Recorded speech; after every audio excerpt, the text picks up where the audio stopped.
கொண்டு வரதுக்கு தேவன் பயன்படுத்தியது யோசேப்பின் ஜெபத்தை அல்ல, யோசேப்பின் பலத்தை அல்ல, யோசேப்பின் பலவீனத்தை பயன்படுத்தி தேவன் அவனை எங்க கொண்டு வந்தார். உன்னுடைய பலவீனத்தை பயன்படுத்தி தேவன் உன்னை பெரிய இடத்துக்கு கொண்டு போறாங்க.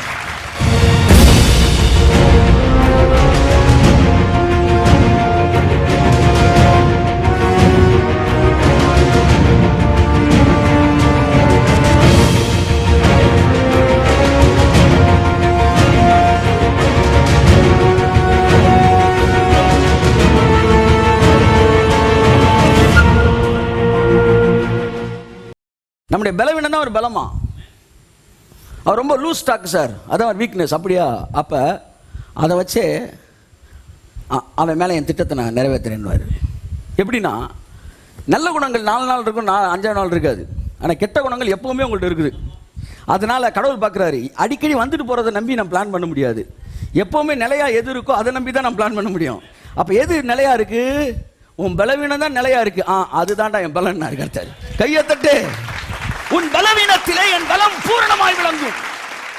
என் அன்புக்குரியவர்கள், தேவன் உங்கள் பலவீனங்களை நம்பி இருக்கிறார். அதிர்ச்சியான சம்பவம். இந்த யோசேப்பு ரொம்ப லூஸ் ஸ்டாக். இவனை கொண்டு போய் எகிப்துல கொண்டு போய் என்ன செய்யணும்? வைக்கணும் ராஜாக்கு பக்கத்தில். அப்பதான் உலகத்துக்கே ஆசீர்வாதத்தை கொடுக்க முடியும். ஆனா இவன் அப்பா விட்டு பிரிய மாட்டேன்றான். அப்ப தேவன் ஒரு கனவை கொடுக்குறாரு. கொடுத்த உடனே அவன் என்ன செய்யறான்? வேகமாக காலையில் எந்திரிச்சு எல்லாத்தையும் கனவு சொல்கிறான். என்னை கர்த்தர் பெரிய ஆளாக்க போகிறார், என்னை பெரிய ஆளாக்க போகிறார், பெரிய ஆளாக்க போகிறார். உடனே அவங்க பயக்கிறான். உடனே தூதுக்கெல்லாம் சொல்லுவான், ஐயா பயக்கிறான். பயக்கணும் தாண்டா அவனுக்கு கனவே காட்டினேன்.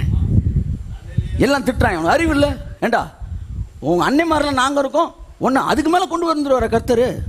ஜாக்கிரதையாக பேசு. அதிக பிரச்சனை தினமும் என்ன செய்யாத, பேசாத.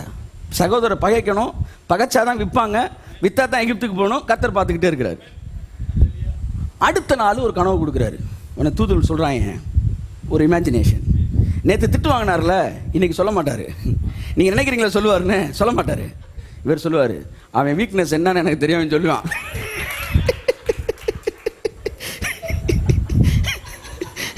அவன் வீக்னஸ் தான் ஒரு ஸ்ட்ரென்த்து.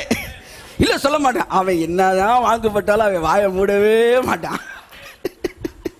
அவன் சொல்லிக்கிட்டே தான் இருப்பான். எதிரிகள் அதை வச்சு திட்டத்தை போட்டுக்கிட்டே இருப்பாங்க. அவனுக்கு நம்பிக்கையே விளைவில தான்டா.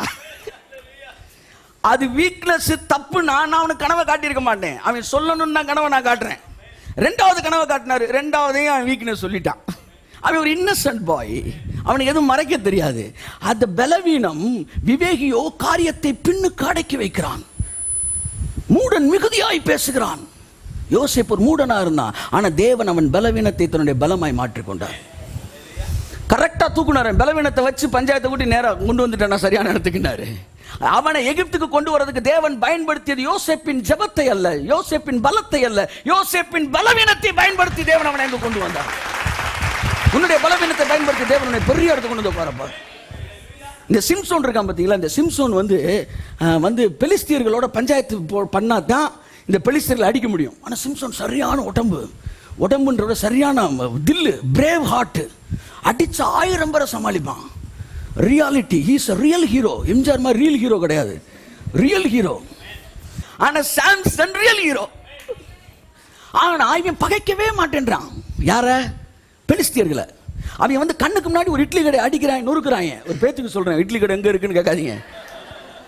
ஒரு படத்தில், ஒரு பழைய இதில் ஒரு அம்மா இட்லி விற்றுக்கிட்டு இருக்கோம். ஒருத்தன் வில்லே 4 இட்லி வை அப்படின்னா, அந்த கிளவி எடுத்து வச்சவொடனே சாப்பிட்டுட்டு, ஐயா காசுன்னு. காசா? கொண்டுருவேன் கிளவி, உனக்கு இட்லிக்கு காசே கிடையாதுண்ணா. ஐயோ இப்படி என்னை எல்லாம் இப்படி படுபாவி 4 இட்லி காசு கொடுக்காம போயிட்டியடா, உன்னெல்லாம் கேட்குறக்கு ஆளே இல்லையாடா. இந்த ஆள் வந்துட்டான் ஹீரோ. அடிச்சு அவனை நொறுக்கி இட்லி கடையை தரமட்டமாக்கிறான். உன்னை கடைசியில் இந்த பாட்டிஸில், அட பாவி 4 இட்லியோட போயிருக்கிட்டா, நீ கடையவே காலி பண்ணிட்ட என் படம். ஜஸ்ட் லைக் தட் சிம்சோனுக்கு முன்னாடி சண்டை நடந்துகிட்டே இருக்கும். பெலிஸ்தீர்கள் வருவாங்க. இந்த சிம்சோன், இந்த இஸ்ரவேல் ஜனங்க அடிப்பாங்க. சிம்சோன் பார்த்துட்டு கேஷுவலா ஒரு டீயை போட்டுப்பான். பக்கத்துக்குள்ள டீ குடிச்சுட்டு தான் இருப்பாரு. அவனுக்கு பெலிஸ்தியர்களுக்கு மேல கோபம் வரவே இல்லை. ஏன்னா இவன் ஃப்ரெண்ட்ஸ் ஃபுல்லா பெலிஸ்தியர்கள். அப்ப கர்த்தர் தூதர்கள் மிரள்றாங்க, என்ன ஆண்டவரே இவனை இப்படி படைச்சிருக்கீங்க? சாம்சன்றவன் பயங்கரமான ஒரு ரியல் ஹீரோ. அவன் போய் அடிச்சானா போலீஸ் நிற்க முடியும். ஆனால் இவனுக்கு கோபமே வரமாட்டேன். இவனுக்கு என்னடா செய்யலான்னு பார்க்குறாரு கர்த்தர். சாம்சனுக்கு வந்து ஒரு வீக்னஸ்ஸு. பொண்ணுங்கன்னா சாம்சன் என்ன செஞ்சிடறாரு, அழகாக இருக்குன்னு மயங்கிடுவார். இப்போ தேவனுக்கு அவனை எதுலையுமே நம்ப முடியல. இவருக்கு இருக்கிற ஒரே லூப் ஹோல் என்ன தெரியுமா, அவன் வீக்னஸ் தான். Samson was womaniser. அப்போ சாம்சனு ஒரு பொண்ணு நடந்துச்சுன்னா அவன் சாம்சன் வந்து டைவர்ட் ஆவான். அப்போ கடவுளுக்கு அது ஒன்று தான் அவன்கிட்ட மாறாத குணம். என்ன செய்யறதுன்னு சொல்லி டக்குன்னு ஒரு பொண்ணு அனுப்பிடுறாரு. அந்த பொண்ணை பார்த்தோன்னே லவ் பண்ணுறான். லவ் பண்ண பிறகு பஞ்சாயத்து நடக்கணும்.